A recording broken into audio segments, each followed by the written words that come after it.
안녕하십니까, 박사호입니다. 이번 방송에서는 니젤에서 우크라이나 시나리오가 실패로 돌아가고 있다는 칼럼 한 편을 소개해 드리겠습니다. 발다이 클럽 프로그램 디렉터 티모페이 보르다체프가 쓴 글입니다. 아프리카 사람들이 키예프보다 훨씬 똑똑하다는 취지의 글입니다. 우크라이나는 나토의 명령 한마디에 자살 공격에 나선 반면 서아프리카 경제공동체는 니제르를 침공하라는 서방의 부추김에 쉽게 넘어가지 않고 있다는 것입니다. 보르다체프는 지금 아프리카 상황이 이번 여름 우크라이나 반격 직전에 있었던 논의를 연상시킨다고 말했습니다. 그는 서아프리카 국가들이 위험한 모험을 서두르지 않는다고 말했습니다. 미국과 서유럽 동맹국들은 요새화된 러시아 진지를 공격하도록 우크라이나를 압박해 이를 관철시켰지만 서아프리카는 서방의 요구에 즉각 움직이지 않고 있다는 것입니다.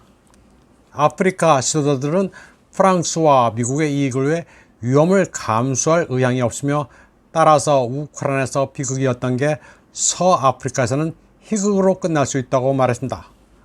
우크라이나나 아프리카나 서구는 군사적 모험에 직접 관여하기보다는 목적 달성을 위해 다른 사람을 이용하고 싶어 한다는 점은 동일하다고 그는 전제했습니다.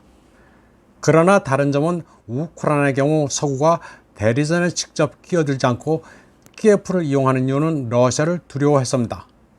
반면에 서아프리카가 니제르 사태에 개입하길 꺼려하는 것은 기회와 욕구가 별로 없기 때문입니다. 프랑스와 미국은 서아프리카 공동체가 니제르 군사당국을 전복시키는 데 관심이 있을 것으로 착각한다고 보르다체프는 말하고 있습니다. 7월 26일 니제르에서 일어난 쿠데타는 2년도 안 되는 기간 동안 이 지역에서 일어난 네 번째 쿠데타였습니다. 순서대로 보자면 말리, 부르키나파소, 기니에 이은 것입니다. 때문에 쿠데타의 도미노가 확산되는 것을 두려워할 것으로 프랑스와 미국은 믿고 있습니다. 그러나 서아프리카 공동체는 관망하는 태도를 유지하고 있습니다. 물론 군사 개입 가능성을 시사하긴 했지만 우크라이나처럼 시키는 대로 바로 돌격하지는 않습니다. 파리와 워싱턴은 표면적으로는 평화적 해결 같은 립 서비스를 하면서도 서아프리카 공동체에 대해서는 무력 행사를 부추기고 있습니다.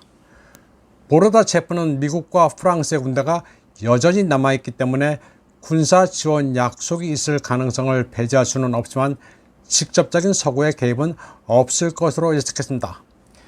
그 이유는 여러 가지입니다. 위험과 책임을 수반하기 때문입니다.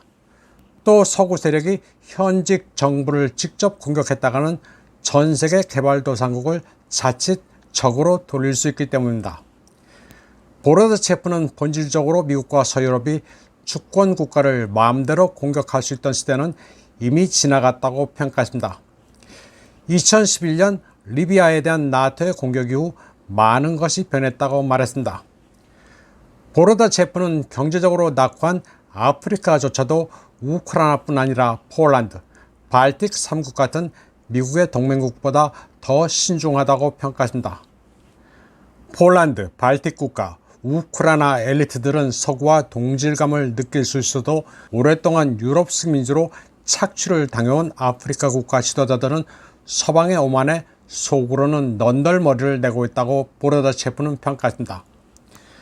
폴란드, 우크라이나, 발틱 3국 지도자는 미국의 이익을 위해 자국을 쉽게 희생할 수 있지만 적어도 아프리카에서 그런 바보는 없다고 보르다체프는 말했습니다. 이번 방송은 여기까지 하겠습니다. 시청해주신 여러분 감사합니다.